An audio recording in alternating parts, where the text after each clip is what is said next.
Hi friends, இன்றைக்கி cauliflower kurma எப்படி செய்யலான்னு பார்க்கலாம் வாங்க. பட்டை, கிராம்பு, ஏலக்காய், சோம்பு, பிரியாணி இலை எல்லாம் போட்டு மசாலாலாம் சேர்த்துருங்க.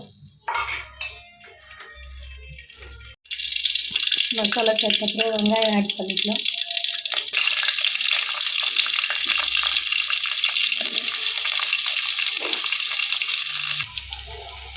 கறி லீஃப் சேர்த்துக்கலாம். சேர்த்து நல்லா வதக்கணும்.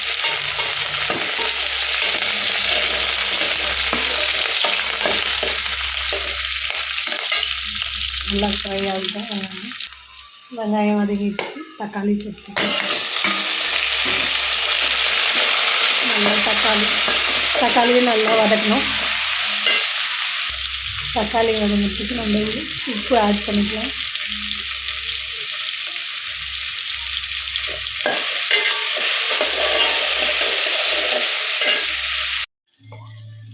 இஞ்சி பூண்டு பேஸ்ட் ஆட் பண்ணிட்டு நல்லா வதக்கணும்.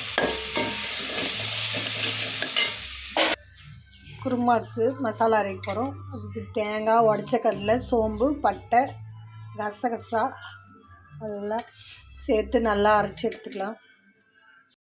குருமாவுக்கு தேவையான அளவு மிளகாய் தூள் ஆட் பண்ணிக்கலாம்.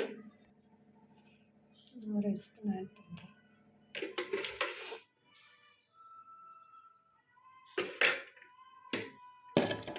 நல்லா மிக்ஸ் பண்ணிட்டு மிளகாய்த்தூள் ஆட் பண்ணி தண்ணி சேர்த்துக்கலாம். மிளகாய்த்தூள் தண்ணி சேர்த்து மிக்ஸ் பண்ணிவிட்டு கொஞ்ச நேரம் கொதிக்க விடலாம்.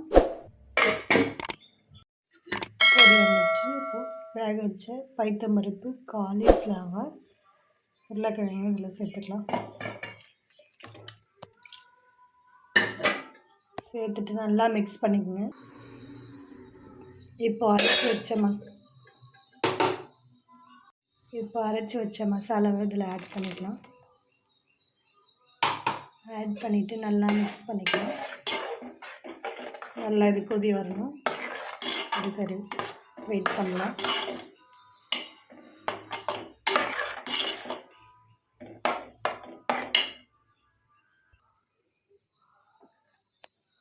தேவையான அளவு உப்பு ஆட் பண்ணிவிட்டு நல்லா மிக்ஸ் பண்ணிவிட்டு கொதி விடணும்.